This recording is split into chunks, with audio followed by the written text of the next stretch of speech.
Welcome to Wagons West on Thursday, May 23rd.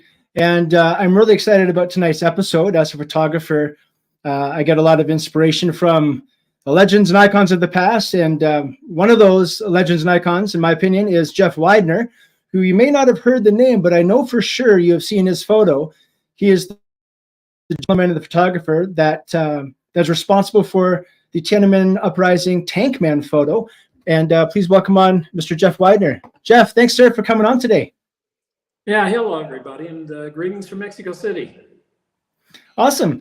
As I mentioned, Jeff, and we were talking a little bit prior offline, when I was growing up, my uncle was actually kind of the big brother I never had, and spent a lot of time with him. And he had one photograph that was framed. It was a poster print. Framed up on his wall in his apartment there. And it was, of course, of the Tank Man photograph. And it just, it influenced me from a very young age. And that's an image that's burned into my mind. And when I was in college in 1999 up to 2022, I actually went over to China and visited and got to stand at Tiananmen Square looking at the Forbidden City there and standing, well, not necessarily on the road, but in the place where those photos were taken. And it meant the world to me to be able to be there, to stand where those protesters stood in 1989. And I believe you had mentioned that this is a 35th anniversary coming up on June 5th, is it? Yeah, June 5th. Awesome. So for any of the audience that might not know who you are, I'm sure they're familiar with your photo, but maybe you can kind of give us a bit of an introduction to who Jeff Widener is and maybe how you got into photography and into photojournalism. Oh boy. Well, my fascination with photography probably happened when I was about 8 years old. My father was working for an aerospace company in Scottsdale, Arizona. And he used to use a photographer that worked with Life magazine, Widener. This guy was getting $5,000 day rates in 1962. I mean, I was blown away by it. That's a lot of money. But he invited my dad. My dad invited him to come over one Christmas to take some family pictures. So I remember him arriving through the door, and he had a big trunk. And I saw him put it on the carpet. He opened it up and started taking out lenses and light meters and yellow packs of Kodak film. All this stuff, just all the colors and everything, and the technical stuff, and it just stuck in my brain. And I was fascinated by it. So as the years went by, a couple of years, my parents gifted me a Kodak Fun Flash camera. And I still have the first photo I ever took. I wish I had it. I should have thought ahead. It's got the little ridges around it. It says 1967. It was my grandfather walking across the lawn. And it wasn't the first roll. It was the first frame, and it was sharp, and it looked good. I still have it. Miracle, I don't know how, through all the years and travel of all the countries, that thing still is, it's still around. But from that point on, I used to like to draw in class, and I think a lot of young kids, they start developing their artistic, styles and everything. But one day I saw a picture from Leonardo da Vinci, and I saw that picture and the lighting, and I realized at that point I'll never be anything close to that. And I was very depressed. And then I thought, I got an idea that it would be a lot quicker and easier if I just took a picture instead of painting. And I used to bug this guy at a drugstore in Northridge, California. And I used to go to this guy, and he was about 25 or 30. He's kind of quiet. And I always used to want to look at the cameras, and he pulled them out for me. He knew I couldn't afford anything, but he did it. But I kept trying. I mowed lawns to get money to buy, bits and pieces. And finally I got into high school, and Cleveland High School in Northridge. And my photography instructor, his name was Harry Eibach. He looked like Wally Cox. Some of you old timers may remember him. And I was in the hallway where all the lockers were. And he said, "Well, it's not such a bad camera." It was a Topcon out of 100, Bessler. And I said, "Yeah, but they said your class was full." And he says, when do you want to take it?" And so I told him, and I got in his photo class, and that's where I learned how to develop film And I know I'm rambling here, but if you want to get to where I'm going. So I got a job working illegally at Jack in the Box, which is a local hamburger place, 10 at night till 8 in the morning. And I remember I had a Nikon catalog, and it was near the fryers with the burgers. And I used to look every single page. And back then it was the Nikon F2, which is the big camera. And I remember that I could afford one Nikon lens every 2 weeks. And so I was getting paid like $150 every 2 weeks. And back then that was enough for one lens. So when I got in that class, I had a lot of money the kids didn't have because I was working illegally. And of course I can't hold the manager responsible because, you know, I mean, I looked older for my age maybe. But I remember tossing those burgers, you know, at midnight, and college fraternities would show up ordering 100 tacos, and grease was splattering all over my Nikon catalogs. And I remember it like in my head, really simple. And the thing about my teacher was he was an fine art instructor. And it was cool. And I learned how to do tone separations and lithos and all that stuff. But there was one high school in Reseda, which is a more affluent area in the valley. And they had some really good photographers there that went on to be fantastic photographers today. And I really, really, really was watching them carefully. Now, in the senior year, you know, you've made friends, you're not going to go anywhere. You really don't want to go anywhere. But I didn't have that many friends because every day I was bringing a camera to school. You can't do that today. But back then I had early pictures of what it was like to be in high school. And so I decided to go check out the annual photo salon at Reseda High School. And I went there and I was absolutely blown away. I mean, it was the most exciting thing that ever happened to me in my entire life. And I met Warren King, and he was a combat photographer from World War II. The kind of thing we were talking about earlier. And he was a really smart businessman. He got his department listed under industrial arts. So there was more money. And he managed to put a color darkroom together. And because of that color darkroom, other students had to be allowed into that school because there was limited funds for that kind of a thing. Well, I showed my work, and he said, well, welcome, Jeff. And I got in because you had to be a gifted child to be transferred to a school system. And I never considered myself gifted. In fact, when I was in elementary school, I was Charlie Brown. I was the kid always dropping the ball. I never did anything right. That was the furthest from my mind. So I got the transfer, which is really strange. All new kids. And it was funny because they asked, what kind of cameras do you have? You know, wants to get an inventory on the students, what they have. I have a Petri and a 50 millimeter lens. I have a Minolta SRT 101, and I got a wide angle lens and this and that. Jeff, what do you have? I said, well, I've got a Nikon FT and a Nikon F2. I've got a 24 millimeter. I've got an 18 millimeter. I've got a 135. I've got a 300 millimeter. And I just went on, and I made enemies from that minute on. I mean, and then at the end of the year, there was a Scholastic scholarship. It was a national scholarship. And I entered that, and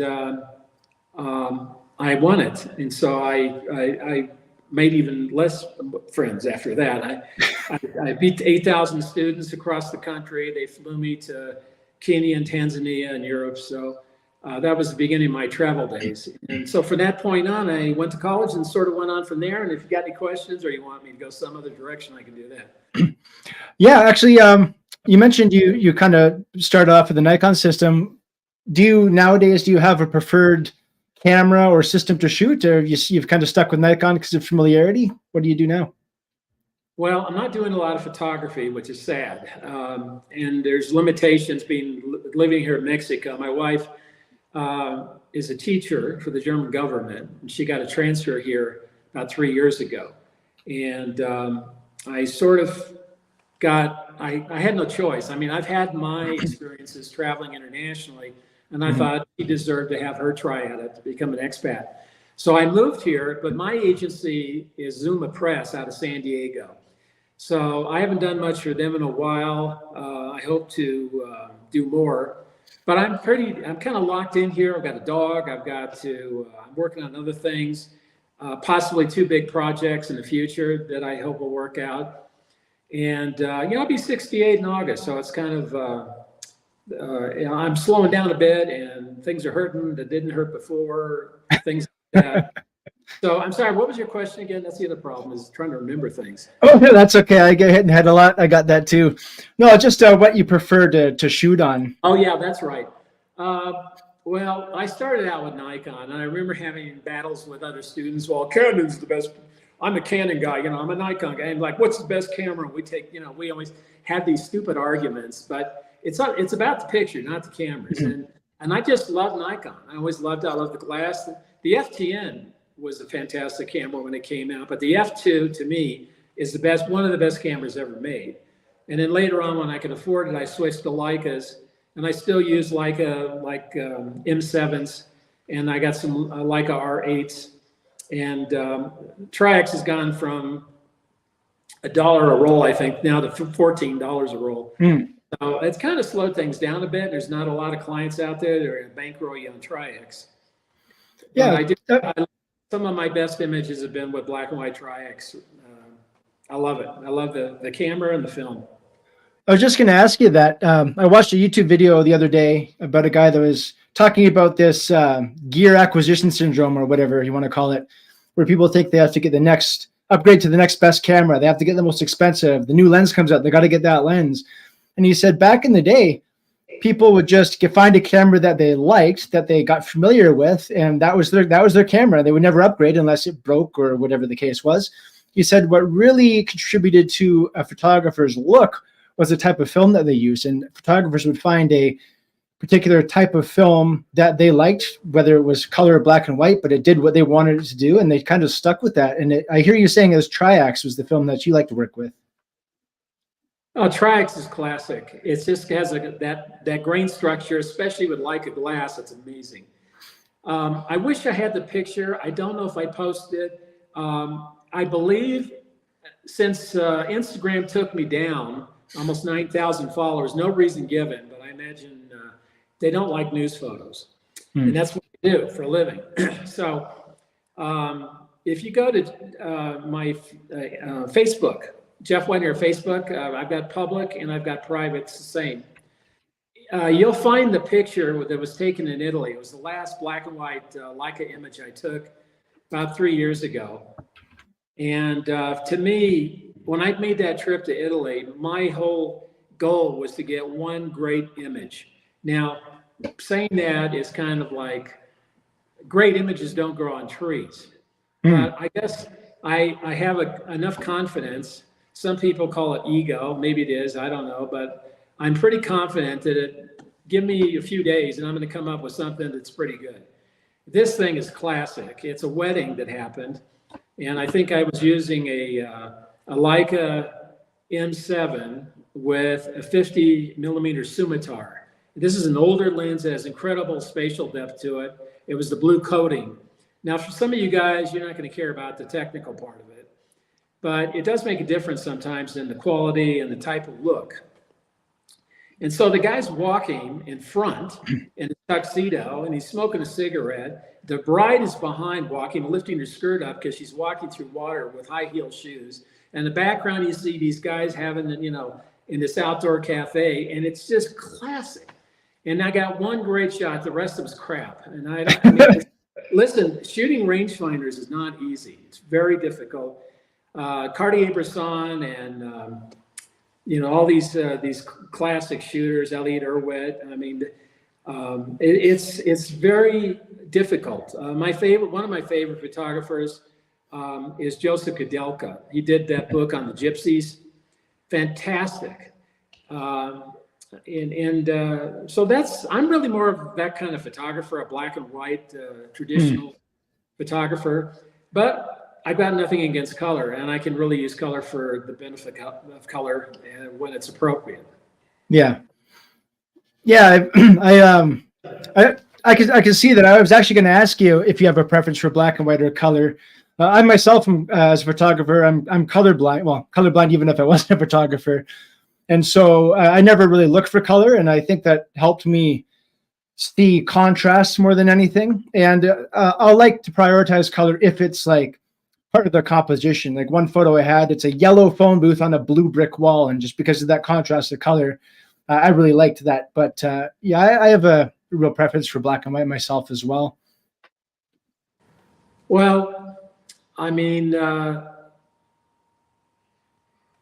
everything I do a lot of traveling, and my wife and I, she loves to travel. She's German. She was born in East Germany, and then her family moved to the West. But I actually met her on the 20th anniversary of Tiananmen Square. The BBC flew me to Beijing for a secret documentary, and we walked around the areas and even filmed me in the same room that I took the picture. And I even got, since I lost the telephoto that I took the Tank Man photo with, I was in a cyclo, you know, the little kind of rickshaw things, and right in front of the diplomatic compound when they had the shooting. And it was in all the news. They shot up all the windows. And I ran out of the cyclo down this vendor alley, and the lens went flying out of my Levi jacket and crashed on the ground. Well, I thought I was going to die. I wasn't going back for the lens, and I just kept running. Fortunately, the teleconverter was still in my pocket. And that teleconverter is what allowed me to get twice as close as 3 of the other guys who shot that picture. And again, I don't know where we were going. Where are we going? Oh, it doesn't matter. We're just on a journey. I was actually. Sorry, go ahead.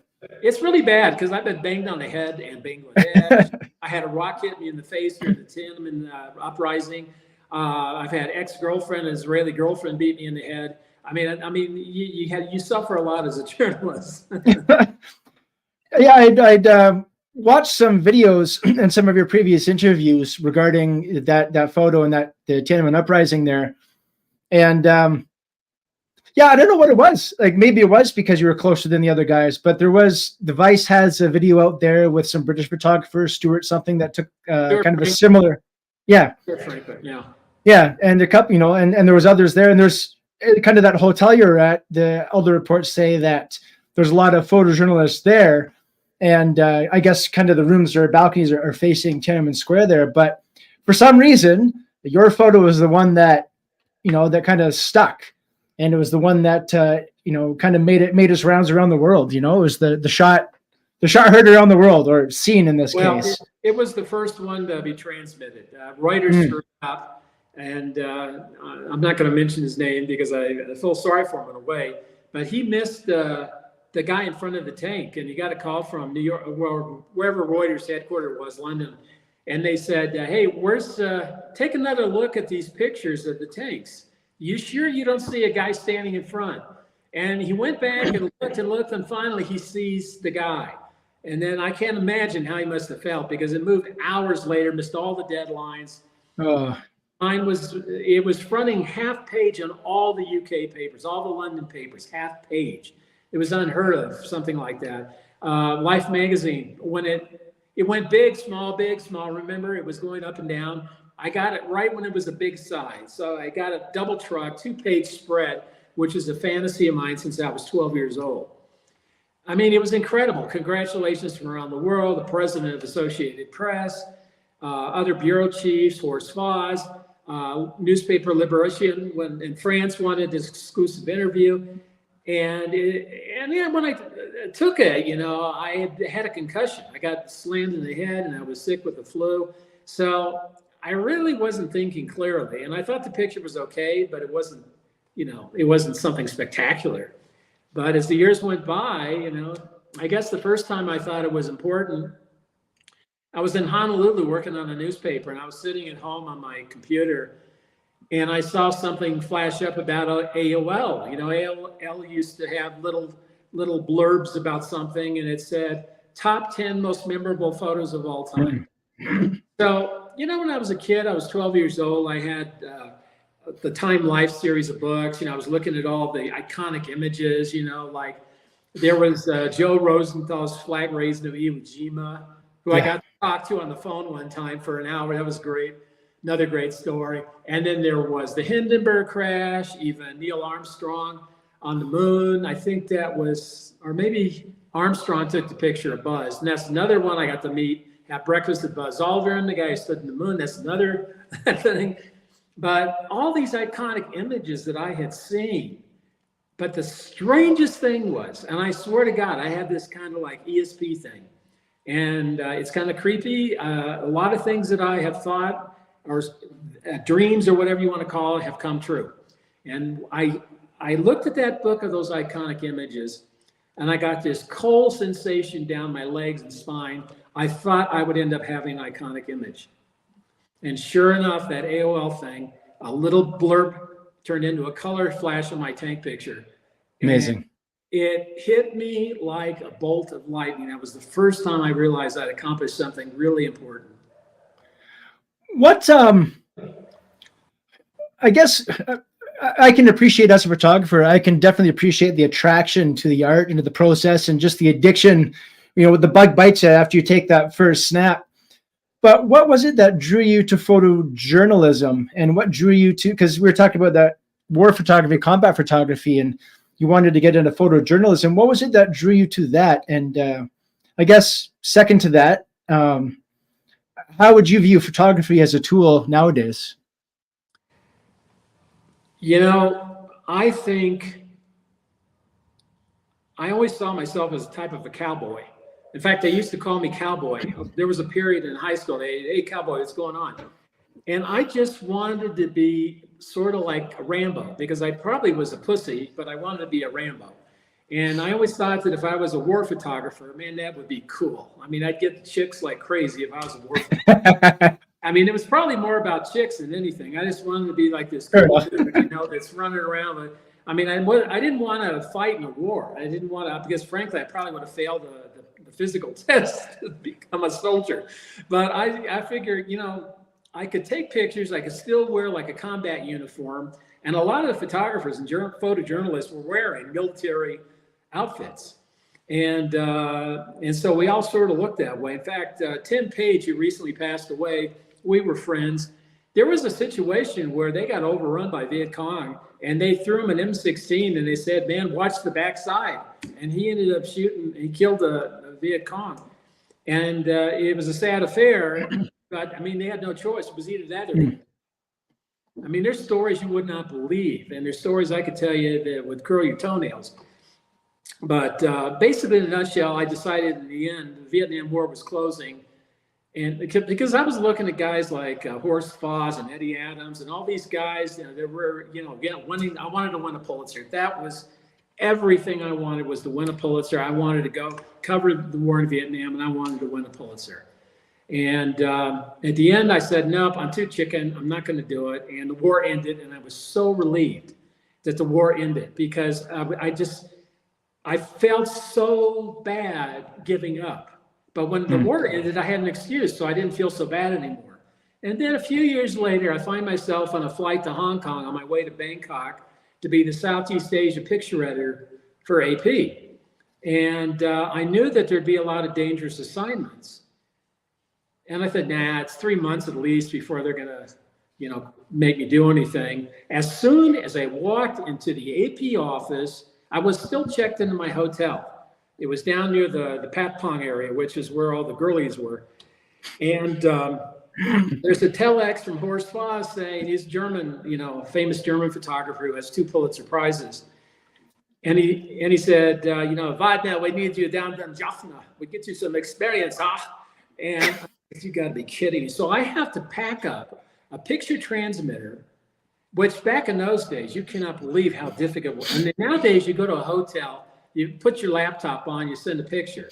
And those days, the telephone lines were horrible. They were coming out of Laos, Vientiane, places where rats are running around on the ground, and the worst conditions you could imagine. And even if you get a picture on the picture transmitter, which is you have to print the photo, and then you roll it around this drum that has an electric eye scanner. It goes by, and it makes noise. It goes, and then the picture has approximately 15 minutes to go from one side to the other. But a lot of times you'll get a Russian operator coming in saying, sir, are you finished with the call? And zzz, the whole picture's destroyed. Refile it again. Those were the days you really had to know your stuff, and I knew nothing. I got hired too fast. I moved up the chain too quickly. I didn't even know how to use a typewriter when I got hired at United Press International in Brussels. That was my first foreign correspondent gig. And I remember going like this, and you're on deadline on important things to send around the world. And I don't know how I pulled it off. I really do not know how I pulled it off, but I did. So I ended up being sent to Jaffna, northern Sri Lanka, where the Indian peacekeepers are fighting Tamil guerrillas. And I was with Peter Nettleship at the BBC. And we were in a Jeep with these Sikhs, Indian Sikhs with the turbans, you know, big handlebar mustache. So we got stuck on a dike. And I know this is a long story, and I'll get to the other one. No, I love it. I'm just giving you the drill. You know, everybody has the first day on the job. This is my first day on the job. And so the Jeeps got stuck. So you got water here and just a small strip of dirt to get across the dike, you know, this water. And we start getting shot at from the jungle. And I'm thinking, I'm going to die. And I've never been shot at before. But, you know, I'm doing it because I took the job, you know, and I had to do what had to be done.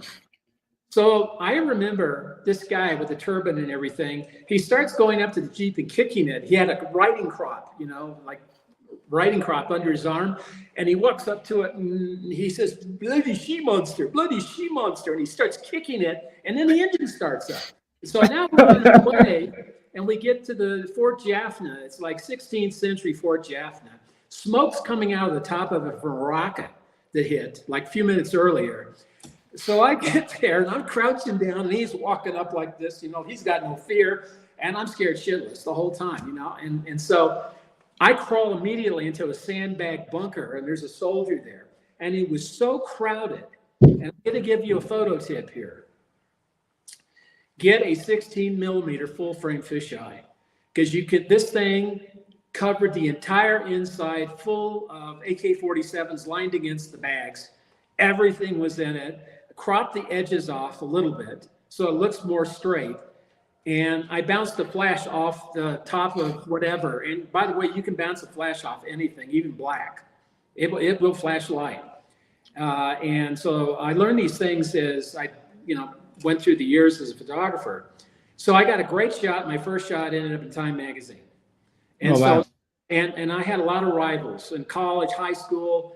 They were watching me. What's Widener doing? And they knew what I was doing. That was when it hit that here's Widener in a war zone, being shot at inside this thing. And I was on cloud nine. It was the biggest high. And when you get out alive, when you risk your life and think you're going to die and you get out, it's the biggest high.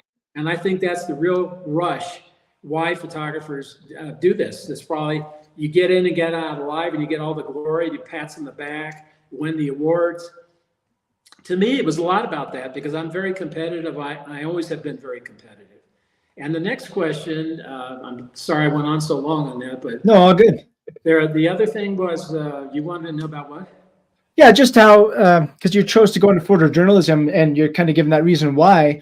But I just wanted to know how you see photography as a potential tool. You know, in photojournalism, like we can kind of go into more depth about Tankman and some of the other work, but they kind of stand the test of time and inspire, can show something, can show an aspect of something that people aren't aware of or don't know about. Like, how can photography be used as a tool for change, especially nowadays? Well, I've read some places, some websites that say that iconic images are really no longer possible. And I thought about that, and I really have no idea where they're coming from on this because what makes a picture iconic? You know it when you see it. And can it have an effect? Well, I brought the entire Chinese Communist government to their knees in humiliation with this photo. I mean, I sent that bag of film in an American exchange student's underwear past 5 guards in white uniforms smoking cigarettes and laughing. when one of the most humiliating photos to their government went walking right past them. He took it to the American embassy because he couldn't find the AP office. I mean, I've told that story a lot of times, and I've thrown bits and pieces in there. And if you want, I can try to tell what happened. It's probably 30 minutes at least minimum to tell it. But I think that most of the listeners probably are not going to be going to war zones. They're probably just like photography. They want to take better pictures. Some may decide they want to go into fashion photography, corporate photography. I mean, I spoke at Harvard, and Harvard University and Ohio University, in Utah State. I spoke at a lot of universities, Hong Kong University, the World Geographical Society, and I asked a lot of the kids this one question, and I said, you know, are you scared of your future? And a lot of them raised their hands, and I said, well, I'm going to tell you right now, if you really want something in life, I guarantee you're going to have it. I really do. If you really want it, you will have it. And if you don't have it, you didn't really want it. So, and right after, I mean, I spend more time talking about investing in stocks than actual pictures. And one of the questions I said is, how many here are going to be photojournalists? And like out of an entire 400 students in this giant room, and it's quite scary because I was a bit shy when I first started talking, you know, doing these. I don't use a script or anything. I mean, I just talk, and sometimes I ramble, like right now. But it's kind of scary when you're looking at this like almost vertical thing of students looking down at you, and you're looking up at them, and you wonder, what are you going to fart? Are you going to say something stupid, or you know, something dumb's going to happen?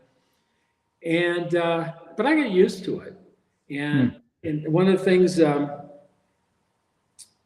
afterwards, they came up to me and thanked me. Some were Chinese students, and they said they never knew that all that stuff happened in Tiananmen Square. Yeah.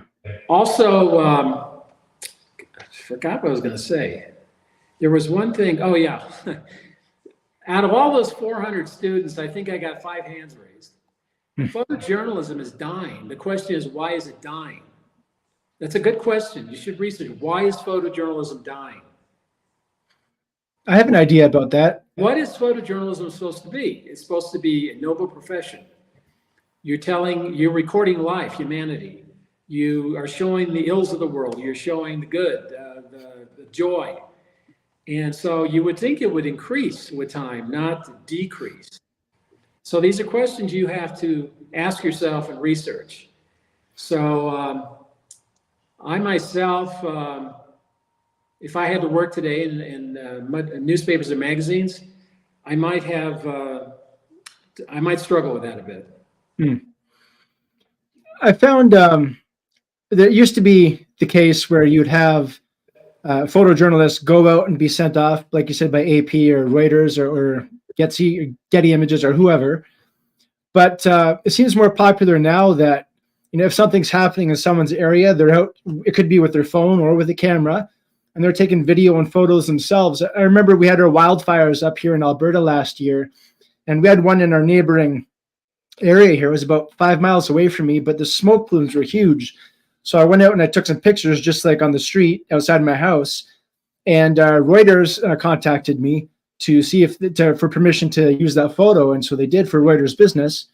And it seemed like that might be the way things work now, that there's something happening in, you know, Egypt. Well, someone in Egypt's going to take photos, and so we don't need to spare the expense of sending someone there. We can just hijack someone's photos, you know, with permission that they've shot there. And, you know, maybe that's how it happens nowadays. I don't know.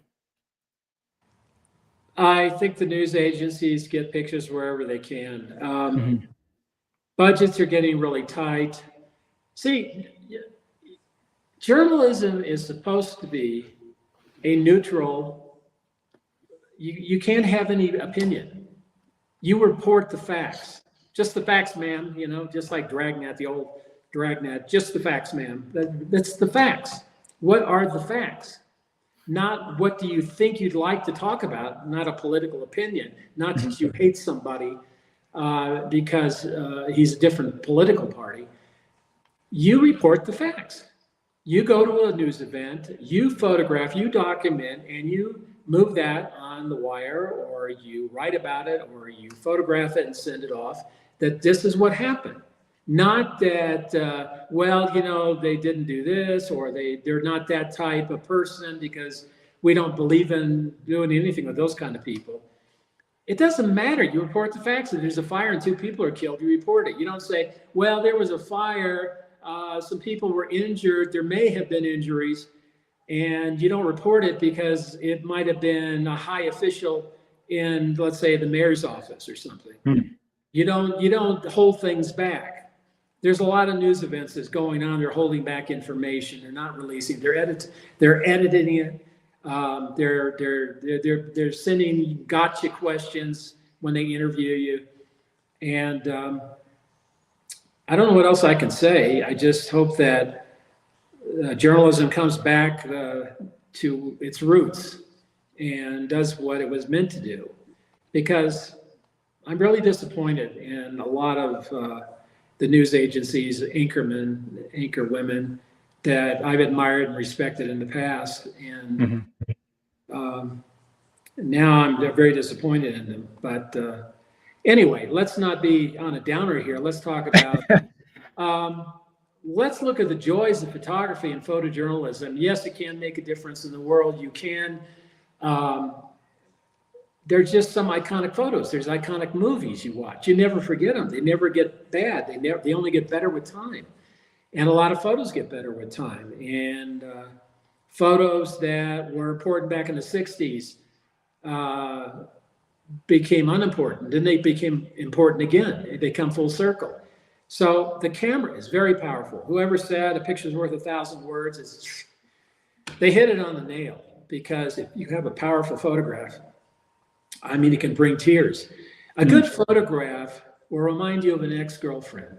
It'll make your heart pitter-patter. It'll skip a beat. It'll linger for a while, not just a week or day. It'll linger for years. Great photos are not easy. They're very difficult. And I always give this example. A great photograph is being, Cartier-Bresson, I think it was, that said the decisive moment. The decisive moment. You got to be ready for the decisive moment, but it's actually the pre-decisive moment. You have to know what's going to happen before it happens. And this is where ESP comes in handy. It saved my life a bunch of times because I knew something was going to happen bad, and it did. And you don't even have to have ESP or any kind of special gift. Your body is made to feel, and it senses danger, just like a little bird. There's a cat nearby. They sense danger. You sense danger. And your sense of awareness is amazing when you're being shot at. I've almost been kidnapped by the Khmer Rouge. I mean, gunfire is a nasty sound. And I don't mean it's loud. It's almost like an entity of evil. It's almost like that sound sends a shockwave to your body, like this thing is trying to kill you, and it's pure evil. And it's weird to explain to people unless you're in there and you experienced it. Do I have PS syndrome, the syndrome, whatever you get, post-traumatic stress syndrome? I don't know if I have it or not, but there might be bits and pieces lingering around. I really don't. But I got through all that, I thought, pretty well. All the shooting, the dying, people I saw killed. I thought I went through it pretty well, and I'm fine. But photography, especially journalism, makes you feel alive. It makes you and I've cried a few times photographing. And one time, do you want to hear when Widener cried? Yes, do it. I had left, I keep saying and ah. I got to stop this. And I notice a lot of people do interviews do I don't know what to say. But it was Pope John Paul II visit to Papua New Guinea. And it was up at Mount Hagen. I had to fly up there to photograph his arrival. And I was not a staff photographer yet. I was a stringer. But the photo editor would be my future photo editor, Jim Palmer. He came down to cover the event with his Japanese crew. So I'm with a long lens, way in the back, very far away. I had a very long 600 millimeter lens, very expensive. It was my personal lens, and it gave me a huge advantage over the other photographers because most companies wouldn't pay for it. It was too expensive. But I'm standing on a big platform with, 100 photographers, and it was really far away. So I had to put a teleconverter on to bring it even closer. You're not going to believe this. They flew the Pope Mobile all the way up into the jungle, this white Pope Mobile. And all you see is jungle growth. And the Papua New Guineans, they sang in this beautiful musical sound. It was just, it was amazing singing. So they're all singing and they're all wearing feathers and they have bones in their noses. And it was just exotic. Here comes the white Pope Mobile. And the Pope's got his arms stretched out as he comes out of the jungle, and they're singing, the drums are going in there, and I got emotional. I just got tears in my eyes. It was the most amazing thing I've ever seen. Beautiful. You had mentioned just before that you kind of wanted to be like Rambo, that you kind of felt like you're a bit of a cowboy. And that was funny because when I was thinking about our interview today, I was thinking about some actors, and I was thinking about Sylvester Stallone. I was thinking about Harrison Ford, and I was thinking about how, they do so much. They have a body of work that's incredible, but they're remembered for Rambo, Rocky, or Han Solo, or Indiana Jones. Like they have that kind of iconic role, and they'll always be that person. And while you have an incredible body of work, I think that it's kind of my dream to eventually have some photo, just one photo. If I can get one photo that makes change or that is iconic to achieve that, it would be like I could die a happy man. And I've looked at your website and I've seen your work, and you do incredible work outside of Tank Man, but you have that one photo that seems to have, I don't want to say defined your career, but effectively defined your career. What's that been like for you? Frustrating. I think I have the potential to be a really great photographer.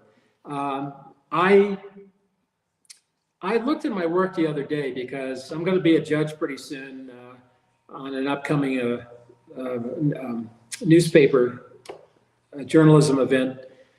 And I was looking through pictures to post, and as I looked, I started realizing how many static shots I have where everything is too perfect. It's like it's a good shot, might even be a great shot, but it's just too perfect. Everything's in the right place, and this is all coming subliminally. I'm not thinking it's subliminally coming into play. And I realize there's not enough motion, there's not enough action, there's not enough people running or diving or whatever you want to call it.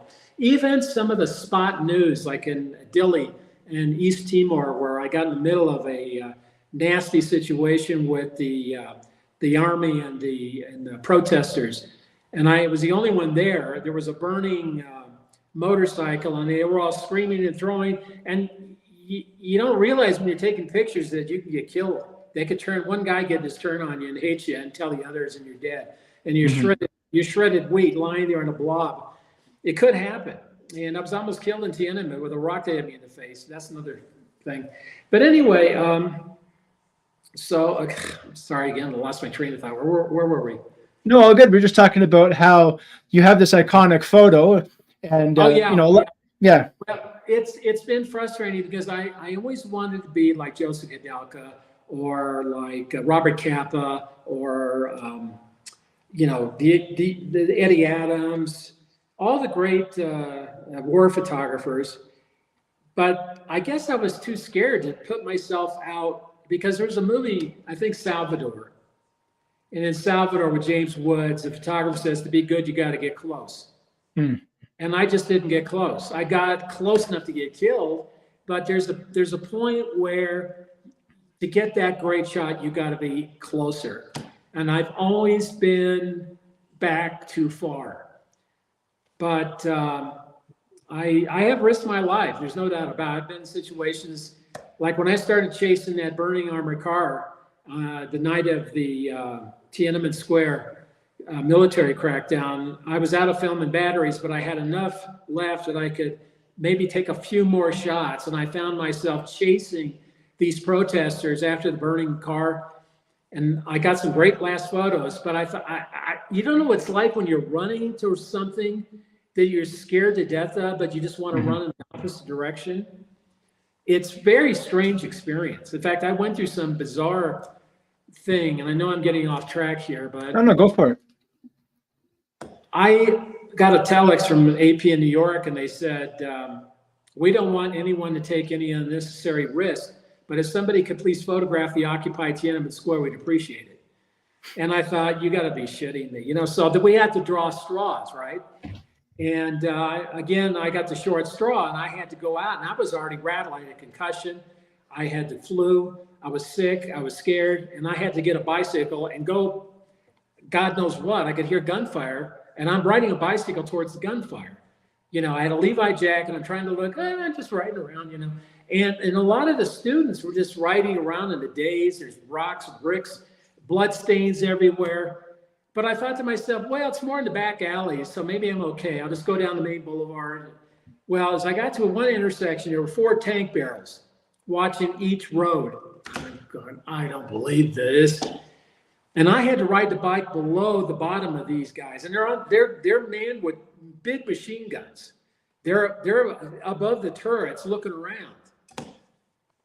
Something happened really weird. As I'm going under that, I had a flashback to when I was in Northridge, California, and I got a brand new Nikon F2 camera. And I was looking forward to going to the park to use the camera. And then Fleetwood Mac starts playing in my head. And I forgot the song. People keep asking me. I'll try to remember one of these days. But Fleetwood Mac is in my head playing music. And I'm really getting into music. And I'm happy I got an F2. And as soon as I got past that intersection, boom, I'm back in Warland. And it's the damnedest thing I've ever seen in my life. And I don't know what happened, but I'm sure a shrink could figure it out. But that got me to the Beijing hotel, where I snuck in past the goons and got up into the room of this American exchange student that made that tank man photo possible. I know I'm all over the map. Okay, I'm sorry. No, it's all good. It sounds like, because you got that tank man photo, that is that iconic photo. It really sounds like it's like the divine hand of God kind of directing you and placing you there. It's exactly like he steadied my hand, because I almost screwed up the photo because I ran out of film. And I read a book called Samurai, I think. And one thing he says in that is you never unload all your ammunition on the way back home to your base. And I did that. I made a mistake. And I ran completely out of film. And I asked Kirk, this kid, if he could go and find me some film. Well, there was nobody really in the lobby. It was dark. And the only one was around the security guys. And they'd been electrocuting journalists for not giving up their cameras and their books. I was lucky because I hid everything. And I walked in. I didn't know this kid. I just said, hey, Joe, how you been? I've been looking for you. I'm from AP. Can you let me in? He goes, yeah, come on, follow me. So we went up this slow elevator. And on the way up, he's telling me, man, you're lucky you got here when you did, because a few minutes ago, they just shot up a bunch of tourists in the lobby. They dragged their bodies back, and I hid behind a taxi. Okay, so I'm just rattled already from being hit in the head. And all this is happening, and it's all coming down. And so anyway, I'm sorry I broke off to that little segment. And then we come back to where we were. Yes, it does bother me that I wanted to be remembered for a body of work like Kudelka. But you know what? I guess I've come to the realization that I'm probably going to be remembered for Tank Man and not a body of work. I think they could put a very good exhibit together, but there's just too many pictures that have I'm very self-critical. And a lot of people think that, oh, Widener's got a big ego and all that. Actually, I don't. Maybe I do, but what I'm saying is I'm aware of my ability. And I'm probably one of there's a lot of young new guys out there, and their youth alone is going to give them an advantage. But I would say from experience, I'm one of probably the top 10 out there.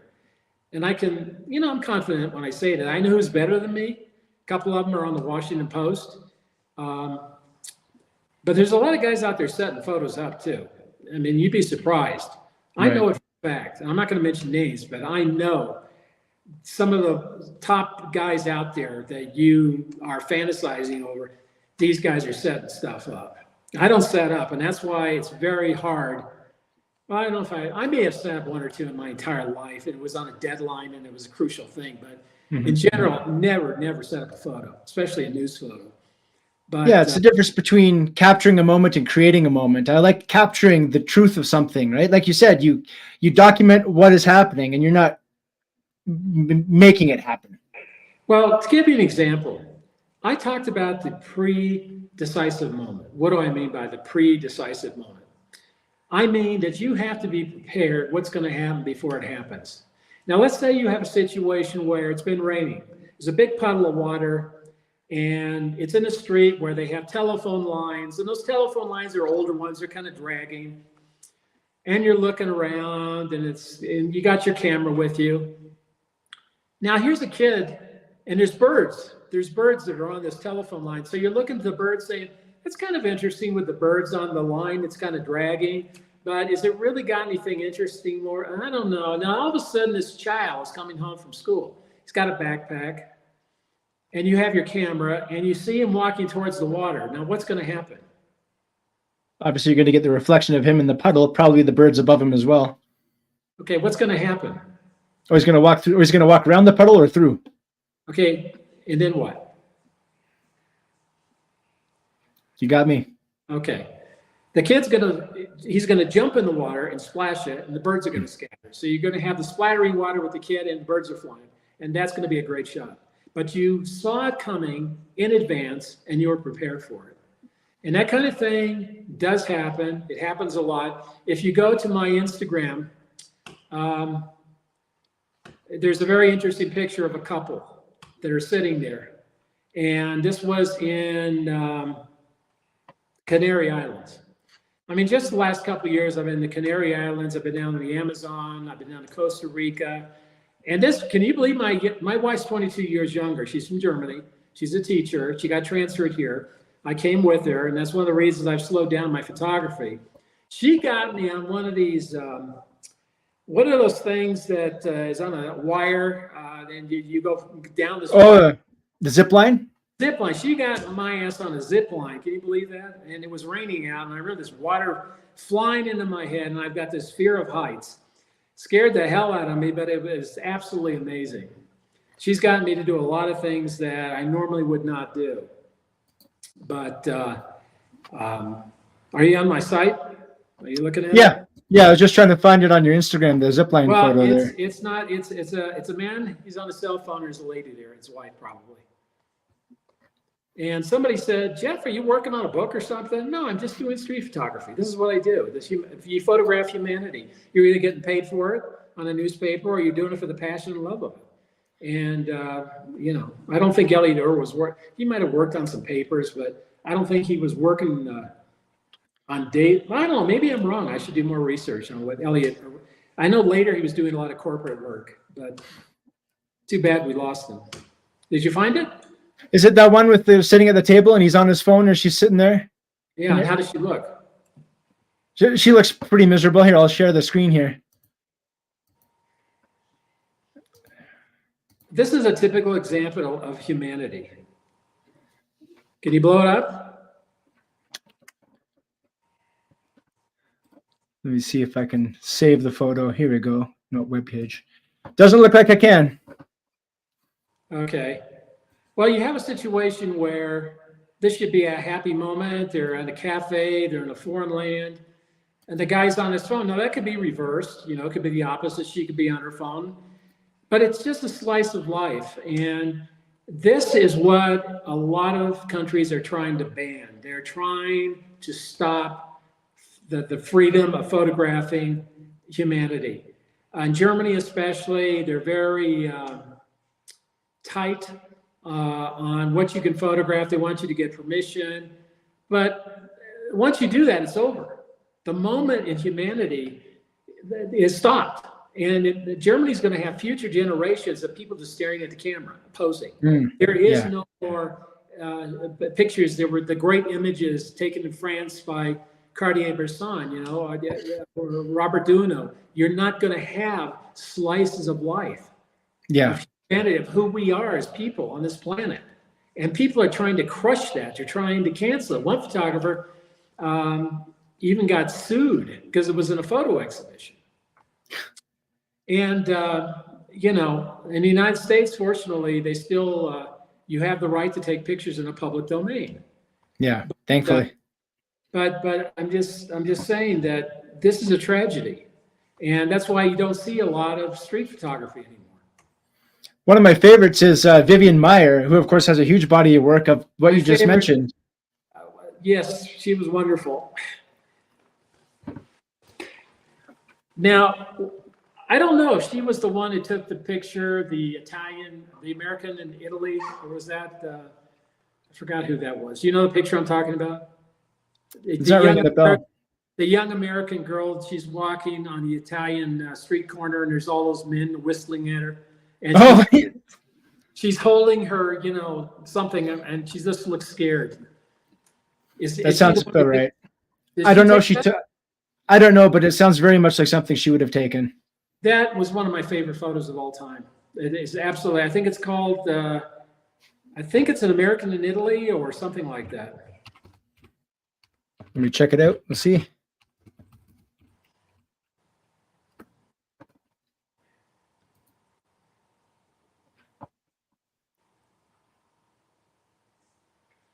I'm not seeing it here. At any rate, what I would like to do, you started to tell a little bit of a story of Tankman there. So I'd love to talk about that and then kind of look at some of your other body of work here. But right here, there we go. Here we are landing on the photo that we've been talking about. And you started to mention that you had just gotten to the hotel in Beijing, that the guy had said you lucky got here when you did because they've just been shooting up tourists, and now you're going up in the elevator with him, and you're asking him if you can get some film. So that's where we left off. Okay. Well, I had several rolls of film hidden on me, but you know, there was a lot of action down on the street. There were tanks. They were pushing burned out buses out of the way. There was sporadic gunfire. It just was, there was just a lot going on. Surprisingly, very few photos survived. Back then, they were using color negative film, and it deteriorated very fast. And we used color chemicals inside of a lab, but a lot of the photographers that were there were not changing the bleach. So my image actually destroyed and disintegrated right after it got to the AP New York office. Oh my goodness. They managed to save it and digitalize it, but after that, it was completely destroyed. It just totally disintegrated. I was almost killed there. That's when I was hit in the face. That picture, This one here? Yeah, I got hit in the face right seconds after that. Oh man. I mean, it smashed my camera. It was a Nikon F3 titanium. It was a special body out of Japan that was strengthened. Had it been any other camera, I would have been killed. The lens was ripped off of a Vivitar flash. As a Vivitar 282, I think, or something like that. It was ripped off. And all I could see was blood pouring down me. I had no idea if I had a crack in my skull or, you know, I got on a bicycle and tried to ride away. I was mobbed by the crowd, and I managed to pull my passport out and scream American. One guy came over, looked at it, and calmed the crowd down. And then they started fighting among themselves, and I had to crawl through knees of people to get away. And then they pointed me to another photo of a dead soldier, and the guy said in broken English, you photo, you tell world. Wow. And today, I'm not sure if those were really protesters or they were government plans to try to get this whole thing. I'm pretty sure, looking back on it, that it was more the government than it was actual protesters. Because they just did not look like college kids. They didn't look like, I don't know. I don't try not to get a whole lot too political on this story because they're monitoring me and I don't want to get involved in a lot of politics in this as far as my opinion. But I will say this, and I've said in a lot of interviews, including my own AP, they interviewed me. This is probably on the 30th anniversary. I'm going to say it right now. there were student leaders that were jockeying for power. Now, I admire the courage of these students. They were amazing. And I remember going there in the morning at 6 a.m. when the sun rose. I saw the Goddess of Democracy, then building that, right across from the Mao portrait. And I thought, this is amazing. That Mao portrait, you have the Statue of Liberty, and everybody was excited. They were happy, but I don't think they really understood what they were fighting about. I don't think they really had a concept of what democracy was. I just think they knew that it was a big party and a lot of them were having a good time and this is the way life should be. Well, again, I lost my train of thought. See, this is from years of getting bashed on the head in Bangladesh, rocks thrown at you. It's a problem, a short-term memory thing. Sorry, guys. And I have to keep you said you were coming up at sunrise and you were seeing the Goddess of Democracy, and I was just trying to get this photo here. Yeah, it's just amazing. I'm trying to figure out where I was going after that. So, back to the room. So when I took the picture, I wasn't really conscious or aware of things did not click in my brain the way they should have. Okay. Because I was sick, I was exhausted, I'd been working nonstop. I had to file pictures for other newspaper photographers. I had to transmit them back to their papers because they didn't have their own equipment. So I kept getting phone calls. You got to file this for this company. You got this newspaper, this magazine. And I said, I got to get some sleep because our photo editor had left and gone back to Tokyo the day before because he'd been there for a while for Gorbachev's visit. And he said, I'm going back. I got to get back to Tokyo. So he left only 3 photographers to run one of the biggest stories of the 20th century. And so I was just absolutely exhausted. I was getting calls from New York, Jeff, I know you're tired, but you got to go back and file this picture, And I almost got in a fight with one photographer over it. Of course, we made up later, but I'm just saying it comes a point where do you stop? Where do you rest? And I was just about to collapse. So it was just a very exhausting experience. And right after I made that picture and I'm riding back to the Beijing hotel. No, it was the Jianguo, sorry. The Jianguo hotel is about 2 miles from where the Tiananmen Square was. And I had a long bicycle ride. So I had to keep lifting the bicycle over these steel barricades that the protesters had put in the road to block the troops and the armored cars. And as I passed the Tiananmen Square, it was like, there were like fireworks. And I thought, why are they shooting fireworks off? And then something pricked my face, like a little something. And then it clicked in. It was asphalt from large caliber machine gun fire. Wow. So I got into high gear, but I thought to myself as I was riding by, this would be like a movie because everything is burning, buses on fire, people screaming, running around. It was like slow motion. It was like, when they go into slow motion in a movie, my brain was sort of in slow motion. It was really slow processing everything. When I got back to the office, our other photographer, who was actually the Beijing photographer, he lived there. That was his base of operation, Mark Avery. He says, don't go back out, they're killing people. And I said, no shit. I was just, blood's coming down me, my camera shattered.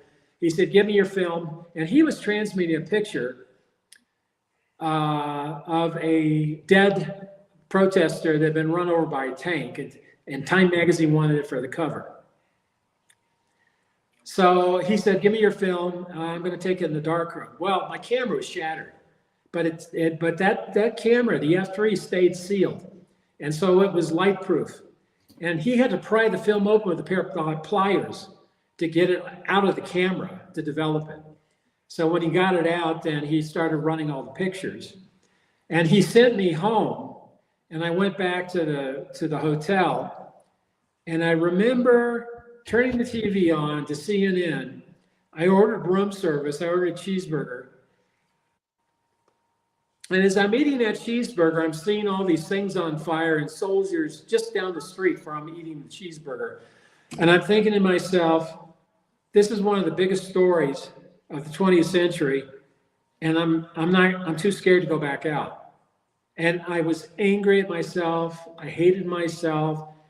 I went through so many emotions. I felt like a coward, but I know if I'd have gone back there, I would have been killed. And I'll tell you why. I know me. I'm very competitive. I would have been right up there standing in front of those soldiers, and I would have been flashing them. There's no other way. You would have silhouettes. You had to flash. And if I was flashing, there's no way to get around. I would have been dead. In fact, it was a miracle I didn't get shot, because I took a flash picture of that burning armored car, and they had a machine gun right on me, right in the front of that armored car. They had it on me, and they could have just shot me down right there. But I wanted the picture so bad. I was so competitive that I took the picture. And then I walked around. But by that time, which I should mention, you have the biggest story. You're the only one there. Nobody knows about what's happening. And you only can take one picture every 60 seconds because your flash batteries are almost dead. You cannot believe the agony that I went through. It's like Robert Capa and all these great photographers are looking down and as a private joke, laughing at you.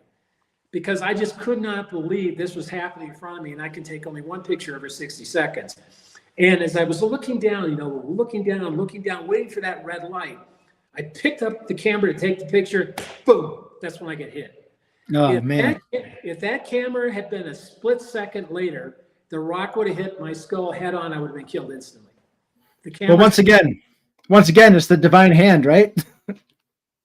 I don't know how religious I am. I don't even know if I am religious, but I'll tell you one thing. There's got to be a guardian angel somewhere, because, I've been so lucky so many times. It's unbelievable. And I'm going to write a book. In fact, I'd love your viewers to chime in on, I think, how successful a book on my life would be. Because there are people out there that think, oh, yeah, you're just pumping your ego up writing a book. You're writing a vanity book, this kind of thing. So I'd like to hear from your viewers if you think it's worth it, because there's a lot of great stories, and I'd love to tell them. And, maybe I shouldn't care. I don't know. I think it'd be worth it. Like, people see a picture and they don't know the story behind it necessarily. They don't know what goes into it. They don't know all these experiences that you've been sharing about this. One thing I did want to ask, because you mentioned when you got your first job, when you went up there and you were getting shot at and you were scared to death, did that ever, I'm sure it doesn't totally subside, but did you get more used to it, and did it become easier to go out after that into these dangerous scenarios? Or was it always just like it's fear at the wazoo? If anything, it gets worse. If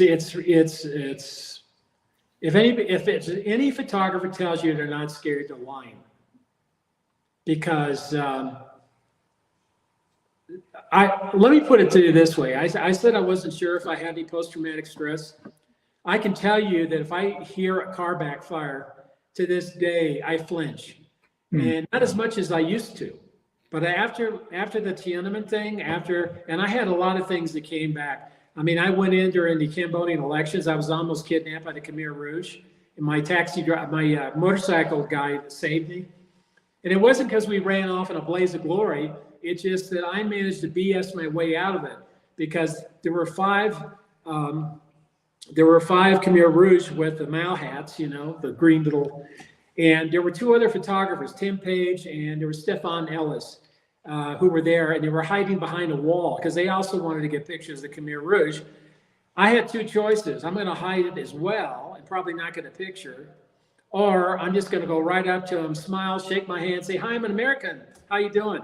Stupidest thing I ever did in my life. They shook my hand. Can you believe it? The Khmer Rouge shook my hand. And then my motorcycle driver spoke Khmer and he spoke Thai. And he said, they want your camera and they want you to go with them. Now, previously, two kids were riding on a train. They kidnapped them and they were executed. So I know that's what my fate was.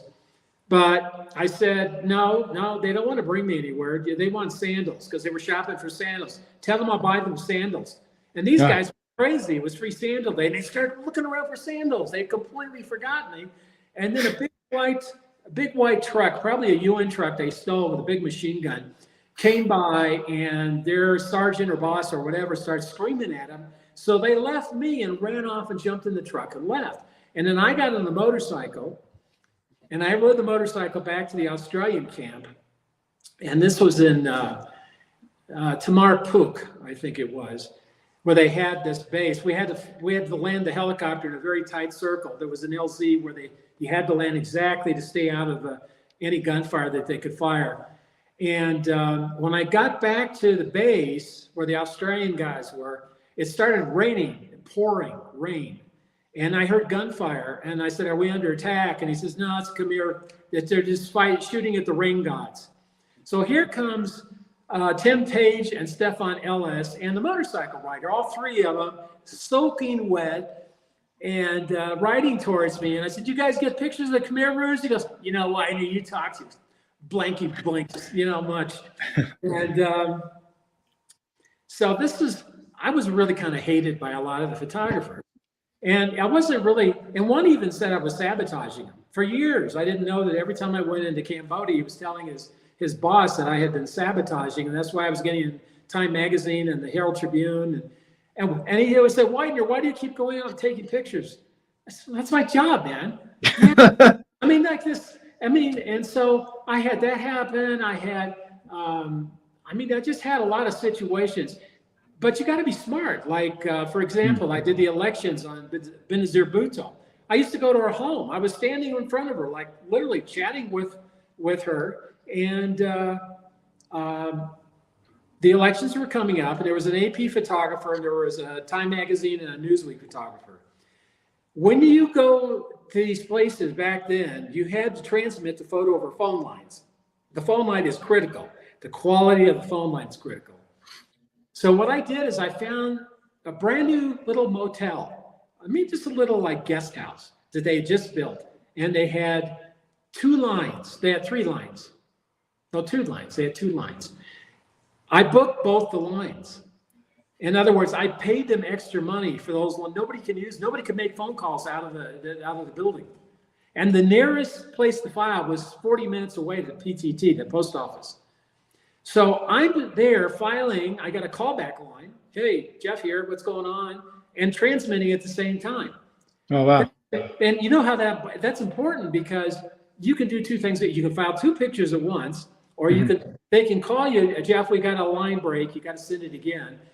And it cuts down on the time. And so what would happen is I would just beat the competition, because the Nielsen ratings where they give reviews on when the new TV shows come out, like the Nielsen ratings, they tell you what shows did the best, and which were the top. Well, they get play reports in the wire business. So when you cover a story, every bureau chief writes down the pictures that are AP, Reuters, or AFP. They write the number, which agency got played in that newspaper. So the perfect example why they hated me is during, I think it was Jimmy Carter's visit to North Korea. No photographer, Western photographer, was allowed to transmit pictures. They had to go back to Seoul to transmit the photograph. Oh, wow. Okay, so all of us had to run back to Seoul to transmit the photographs. But here's the thing. When you're an AP photographer, it's not all about photography. It's about the picture. So I went downstairs into our big high-rise building where the Yonhap News Agency was, because they were a member of the AP. They were one of the members. So I went down and talked to the photographer, and I said, "Hey, Yoon, can you do me a favor? I got this nice bottle of scotch for you. If you could just take your images and pipe them down through to AP." So while I was up there, they're transmitting photos that is going directly through the AP feed, and the AP has their logo. It'll say AP or AP Yonhap, but most likely it said just AP, because the members, they didn't have to give credit to the members. And so what happened was the next day, I totally annihilated Reuters and AFP because it says AP. It was like unbelievable, like 30-2 to 1 or something. It was ridiculous. And then what happens is their chiefs go and get on their photographers, butts, like, "What happened? Why did AP has killed you? What happened?" And so this is the kind of thing I did, because I was thinking as a journalist, a photojournalist. I'm not thinking for my ego that I've got to have a name credit on all the pictures. Mm-hmm. For me, it was all about getting those play reports. Now that may bore everybody, but That was my No, job. that's great. That was my But job. that's right. And like I've just listened to your stories about when you're in Cambodia and you went and paid the guest house for both the phone lines, and like anybody else could have done that, but they didn't. Right? Exactly. And I remember one time I don't think the photographer's lied. I think he was a Newsweek photographer. And it was in Phnom Penh, and it was an amazing trip. It was 1988 when the Vietnamese were pulling out of Cambodia. And they were doing the whole thing, you know, with flags and children and celebrating that they were pulling out. They were still there, you know. But anyway, so you had all these photographers and journalists from all over the world. I'm talking about NBC, ABC. There were female journalists, male journalists. There was a mass of reporters, and they were going to take us all to the guest house, where the Army guest house, where the Army guys stayed. So we get there, and this base is a rundown, absolutely demolished shithole, and everybody starts opening doors to the rooms, and all you hear was women going, "Oh my God, oh my God." There was like mattresses with big holes and blood stains in the middle of it. There were rats, and we kept opening doors, and even the guys were going, oh, you know. I was running to every door, opening, and I circled all the way around to the last door, and I opened the door, and there's a blast of air conditioning, a rotating fan, clean, complete netting, no hose, and a French photographer. And I'm going, oh, shit. Because the French, I could tell a whole story about French photographers. But we'll leave that. I don't want them coming down on me. But I will tell you, if you need to get a picture, send a French photographer. They will sell their grandmother to get the picture. I can tell you. They will come back with a picture. Okay? If I was a photo editor, I would hire the French every time. So I had to go to the guy and all of a sudden get very humble. You know, like when like a dog isn't as big as the other wolf or something, he approaches and you kind of go down in a humbling bow, like to be subservient to the wolf. It's exactly what I did. I said, "Hi, do you mind if I share your room?" And there's this pause, and he looks at me and he goes, "Well, I guess it is okay." I was so relieved. I have no idea what these other journalists did, because there's no way you could go in those rooms. There's no way. Yeah. There's nothing else. It was a Battambang. There's no way. I've got pictures of Battambang on my you got to look at it from the air. It's an aerial shot. You can see what I was talking about. Is this on your website? It should be. It should be. I'm not sure where it's going to be. It might be under Cambodia. If there's a Cambodia, or it's going to be under, I don't know. I haven't looked at my website in a long time. I got to update it. I mean, the stories I can tell are just amazing. That's why maybe I should do a book. How many people are following right now? Sure, go ahead. How many people are following us right now? How many people are watching right now? Yeah. I have to go into, let me see here. It's different on every platform.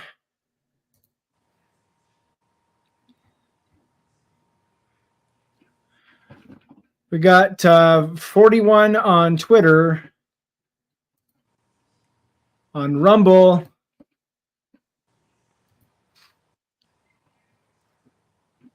We have only 6 on Rumble. What's YouTube here?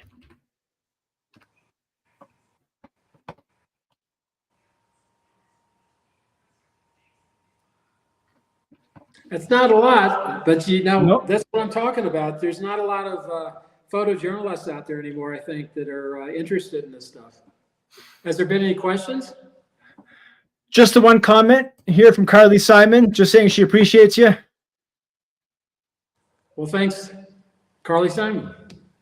And yeah, I just want to share here your, I pulled up that War and Conflict gallery of yours. I'd love to take a look at that. That looks sexy. I like it. That part I like. I look like I've done something.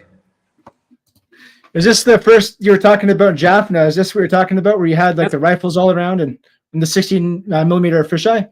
That's it. That's my first day on the job. Amazing.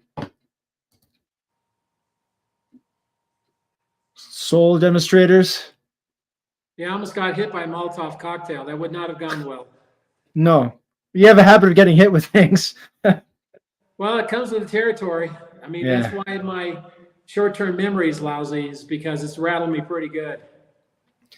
And this is the other side of that protest. I guess I can see. I don't know. You can see the flame on the guy's boot there. Yeah. Another guy came up behind him with a fire extinguisher. That's a day job I wouldn't like. I think I've got to make an addition to this picture, and I'm going to blow it up really big because I think it would be stunning as a large photo. Yeah, that's just that he has the bullets around his neck there. You know, that stadium behind him is where all the Khmer Rouge are killing and executing people, the citizens. Crazy. This was at near the border of Cambodia and Thailand, the Site 2 refugee camp. See, I've got a sense of humor. If you look at my stuff, you'll see that I've got a sense of humor that blends in. In fact, I got in trouble for it one time. I entered in the photo category. There was a humor category. There was a major earthquake in Philippines that killed a bunch of people. And one of the buildings was not a real big building, but you could see the whole 2 or 3 story building. It was on stilts. And the reason it was on cement blocks is because the flooding of the water. Oh, wow. So what had happened, the earthquake had knocked the building sideways. And I had a picture of a guy talking to another guy, and the guy's got his hand leaning against the wall, just chatting, kind of like you lean against the wall talking. And it looks like he's holding the building up. And I thought that was pretty funny. And so the judge was going by, and it was live judging. You can see what the judges made in the comments. And he says, "What's this doing in the humor category?" And I said, "That's disgusting." And I just crawl into a hole. And oh, man. That judge was Dave LaBelle, a very prominent newspaper photographer, award-winning. He taught at a university. He was a great guy. He came up to me in private and said, "Actually, Jeff, it is funny as hell." but he thought he had to say this like I'm the the advisor, the instructor. I've got to make sure that the photographers know what the correct thing to do is. But in private, he thought it was funny. Some propriety. Here's my humor coming out again. This is a Scud attack. And at that time, I didn't bother with a mask. This lady down below, she isn't bothering with it either. I mean, she's fed up with the whole thing. Yeah. You got a lot of color in there. There's a lot of it. This is like the Norman Rockwell of troop patrols. It just looks perfect. This is what I say that my stuff is too perfect. And there's not this, what do you call it? This avant-garde kind of, the French, they have this blurry look, where it's got emotion. And I wish I could do more of that, but it probably has a lot more feeling. But on the other side of the coin, if you got to have a Norman Rockwell type of shot, this would be it. Again, the humor. I mean, guys are shooting guys with guns. They're in trenches. They got muddy faces. You think of Larry Burroughs, and the soldier is in shock. You don't see this. Just having their smoke break. Totally off the wall. And there's been some gallerists that have approached me, but they don't know how to peg me. That's a good problem to have, I guess, right? I won a lot of awards. I mean, I won a ton of awards, but I haven't really won. I was going to come in second place, I was told by the original photographer judge, that he was going to give me the Pulitzer for Tank Man. But he had to recuse himself because David Turnley, who also worked on the Detroit Free Press, he was up for it. Well, he won it, so I guess if you want to win, better not give it to the guy who might win. But he won the Pulitzer maybe, but I don't know his photo. I know yours. I know David very well. We're friends. And Peter, they're brothers. They're twins. Great photographers. And I remember I was in New York and I ran into, just by chance on the street near the AP office, I saw David. And I said, David, because everybody thought I was going to win the Pulitzer. I said, David, do you know when the Pulitzers are coming up? And he goes, I don't know, Jeff. I've never won a Pulitzer before. He was kind of irritated, actually. So what I did is I sent, when I found out he won, I sent a message. I knew he was in South Africa. He was on assignment. I sent a message to AP and I said, please forward this to David eternally. And the message said, David, remember when I asked you when the Pulitzers were? And so, well, now you know. Congratulations. Enjoy the lights. And so, so it's, you know, I gotta admit, it really threw me for a curveball, and it was very depressed. I was very depressed for a long time. I ended up having a divorce. I think that not getting that somehow had an impact on me getting a divorce. It threw my life upside down. It's like I've been climbing the stairs, going up the ladder for so long, struggling, risking my life, trying to get to this one thing I wanted since I was 12 years old. And then I fell off the ladder. And I don't know if I have any energy left to pick it up and start over again. But you never know. You know, it could fall in my lap and I get something, and you know, I still got a few years left going. You know, I'm not giving up totally. There's a certain aspect, I think, of photojournalism or documentary photography, however you want to peg it. You say, like, is a photo good or is a photo great? I think that you can make a good photo, but I think a great photo, a lot of times, there's a huge component of being accidental. You know what I mean? Some of the best pictures have been accidental. I mean, you look at these planes falling out of the sky, you know, a guy walking by and he sees a phone line guy giving mouth to mouth to an upside down, passed out worker. You know, they're just amazing. The guy just happened to have a camera. And then those days, you know, when they talk about there's no more iconic photos, I think what they're talking about is not so much there's no more iconic photos. It's just there's so many great photos now that you're kind of, your psyche gets dull. And you really see so many amazing images daily that come out. The brain gets hardened up, and nothing, it takes a lot to rattle a brain to say, wow, that's really special. Back in the old days, that wasn't the case. So anything that was caught unusual or special really was looked at and perceived as iconic. Today, if those same photos came out in color, I mean, I can tell you right now, there's some great shots I've seen. There was a demonstration with a bunch of guys with riot shields, and I think there was a woman who was getting pushed. That was a few years ago, one of a bunch of awards, and a lot of them were comparing it to Tank Man. And then there was another picture that was great, where there was a street demonstration, and there's a guy and there's rocks everywhere. And there's a young guy with a young woman who apparently has been hit or something, and he's tenderly holding and hugging her, and it looked like they were girlfriend and boyfriend, but that wasn't the actual image. It was deceiving. It was a completely different type of thing. But I remember that picture. And so there are pictures that still come up that are special and can be iconic. I think that there's something magical about a still image, that even though, like, today we're very video heavy, social media is video heavy, everyone loves their video, but I still think there's something absolutely magical about a still image, even more so than video. That this is great timing on this one. Look at that. I know. I mean, this is what I'm good at. I'm good at picking out street photography stories that happen. And I was almost killed there also in Ramallah. I was in a taxi that had West Bank plates on it, license plates. And I thought we'd be okay. And I got out and I started taking pictures. And it's on there. It's kids in a Scud missile. That picture, my reporter was with me, and he started pulling me. He said, we got to go. And I said, we just got here, man. This is great stuff. I got to go now, go now, go now. And he pushed me into the back of the taxi. And just as he pushed me in, tons of rocks smashed the windshields. He said, there's 3 youths who are going to knife you in the throat. And they were talking, they were trying to distract you to stick the knife in your throat. So he saved my life. But before, I mean, if I could have been walking around there for like an hour, 2 hours, I could have got absolutely amazing stuff. And here in Mexico, I'd love to do a lot of stuff, but it's, you know, you go out in 10 minutes, your gear's gone. You know, it's too dangerous. I get people coming off the street saying, hide your cameras. Yeah.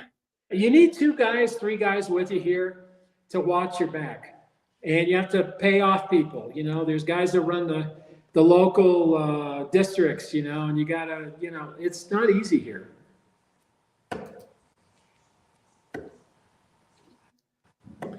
Here's one with a lot of the action. Like you talk about having these static shots. Here's one with that motion. And there's that one I saw of the Tiananmen uprising where you had the crowd. The one guy was punching the other person. The girl looked like he punched her and had his hand like on her throat. You know what? Even this picture looks like there's action. It's still a static shot. It's too perfect. Look at it. There's no real motion. There's nothing out of whack. There's not like something that's out of place. There's no slippage in composition where it's a little off. I mean, Mary Ellen Mark, one of her great symbols, or what do you call it? One of her great ways to know that's her a Mary Ellen Mark picture is that she had a lot of crooked horizons.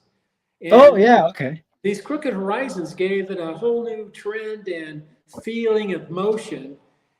But I was locked into this perfect, like TV. I mean, maybe I would have been a better TV cameraman. I'm serious. Maybe I would have been a better video journalist. But, you know, I'm telling you, though, if you could find this, let me see if I can find it. This Italian wedding. Because I think it's one of the best pictures I've taken in a long time.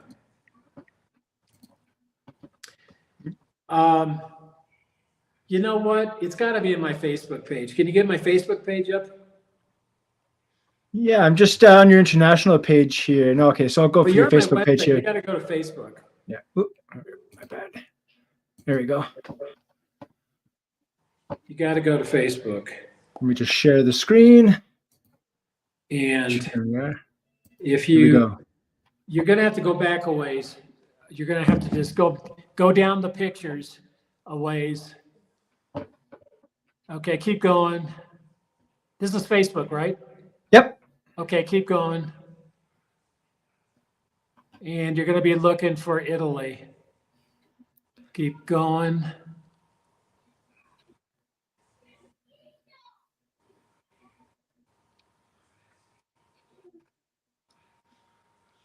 This whole thing was Bryan Cranston, the actor. I was allowed exclusive access to his Broadway play. We spent about 6 months off and on photographing it. And I think it turned out really well. Amazing. My wife and I have just been going through, there it is. Just been going through Breaking Bad. Okay. This is good. I really love this picture. That's great. I mean, it's got it all. You got this machoism going on. He's got the cigarette in his finger. It's a little off. His feet's cropped a little bit. It's slightly tilted angle. She's trying to get you that photo. It's got everything. You know, I mean, that is a classic that you don't see anymore. And that's the last picture I took in black and white. I mean, that's the last photo shoot. And that was about 3 years ago. Time goes by so fast. I mean, I got to get the Leicas out there, get the Triax back out. And I got to do, you know, I'd like to do a serious NGO job in black and white film. Like James Notchway used to do it all the time. And then he sort of went to digital. Now I don't know what Jim's doing. But if I had to give 1 to 10 for a street photography picture, now it's hard to, if you blew it up, you'd see it better. It's kind of small. It's better big. I thought about cropping more to the left to bring it in a little tighter, but I think it's, you know. No, it's good composition the way it is. It's like you said, you crop up his foot. It's a little bit at an angle. It reminds me of jazz, right? I'm a big jazz fan, and it's to say you got to know all the rules so you know how to break them effectively. I might even recrop a lot of these older photos. You know, I may go through there and try to play around with them. But, you know, I'm getting older. I'll be 68 in August. And like I said, you got here, it's dangerous in parts of this town. A lot of towns are difficult, but I can't afford to lose the 10 grand worth of gear. You know, I've got to have, it costs money here. You got to pay people. You got to pay bodyguards. You got to pay the local guys that are going to allow you to walk through their streets. You gotta. That's just what it is. You know, I'm not making. I'm not trying to point anything negative about Mexico. I mean, Chicago's got problems. I mean, every country in the world's got problems. It's just you have to be aware of what you're dealing with as a photographer. You have to know what you're up against. So that's key. One of these days, I'll get out and get some really good stuff that most people don't see. And I'm not looking for just negative things. I'm looking for hope or happiness in the middle of all this stuff. And it's there. I've seen it. The most miserable places on the planet, slums in Bangkok. And I'm seeing happiness. Children happy, people smiling, food vendors happy. And then I see millionaires that are miserable. You know? So I just, anyway. You're commenting on you have to know what you're dealing with, and I agree. I think that's one of the most important tools for a photographer is situational awareness. You got to have it. Unfortunately, I've got a little bit of that ESP going on, so that's also helped. And if you don't, I'll give you a fun example before we'll sign off here. When I was living in Hamburg, I'm walking back to the apartment. It was during the World Cup, and this is, I don't know, 5 years ago, whenever Brazil, I think, was playing Germany. And as we were walking back to the apartment, I said, "Baby, I see 7-0. And she said, "What do you mean?" I said, "I think the score is going to be 7-0. I said, "That's ridiculous. You don't even get scores like that in regular, smaller tournaments, not, especially not in the World Cup." Well, we got back to the room. We were watching the game, and the score was 1-0. Then it was 2-0, 3-0, 4-0, 5-0. And she's looking kind of strange, 6-0, 7-0. 7-0 was on the screen, and then there was a penalty kick, and then there was 7-1. See, you didn't get it right. You didn't get it right. And I said, "What do you think? I'm an exact science on this shit? I have no idea." And just because I see something doesn't mean it's in that frame of mind. All I saw was a 7-0 in numbers. And did 7-0 come up? It did come up. Yeah. And I could tell you 100 different things like that's gone on, especially in Vegas. And I've been lucky in Vegas because of that a lot. I have been. Well, there was an Indian reservation in Florida, and I was my second wife, English, and she, I said, it was like a lotto game. You could pick 6 random numbers. You could have all 6s, all 5s, or mix them up. I said, "Go to 6s. And he goes, "Oh, bloody hell, that's not going to come up." Oh my God, oh my God, oh my God. A quarter, 25-cent bet, all 6s, $5,000, and it happened. Amazing. And I told my dad, it was 3 o'clock in the morning, and I said, "Dad, I see 4s and 3s. And he goes, "Well, son, you're good at this. Let's go." So we're driving through the Everglades at night, pitch black. We get to the casino, parking lot's full. I go through the door, all the machines full except one. I walk up to the machine. My dad walks around the corner to find another machine. I sit down, 444-333, $5,000. Second time, that got me the money to go to Canada to meet a girlfriend that I was online with at the time. Because I was broke. I was out of a job at UPI when they went out of business again. I'm telling you, it might have a book. There's a lot of weird stuff. Well, I wish you the best of luck as you continue on your projects here in Mexico. That'd be exciting to see. And I'd encourage you to do write that book, that autobiography. I'd love to. I'd be happy to order that. Well, you can email me anytime if you got questions, or be happy to help. Perfect. I have your website up there on screen, jeffwidener.com, for anybody that wants to go check out Jeff's work. His email's there as well. You can reach out to him. And Jeff, I really do appreciate you coming on today and letting us look at your work and sharing with us some of your stories and some of your insights. This has been a long time coming, and I've been looking forward to it for a long time. So I really appreciate you. And my pleasure. All right, sir. You have yourself a great night. And thanks, everybody, for coming and watching tonight. Remember, we are here every Thursday at 6 p.m. Mountain Time, 8 p.m. Eastern Time on Wagons West on all your social media platforms. You can also check out my work at tjkennedy.me.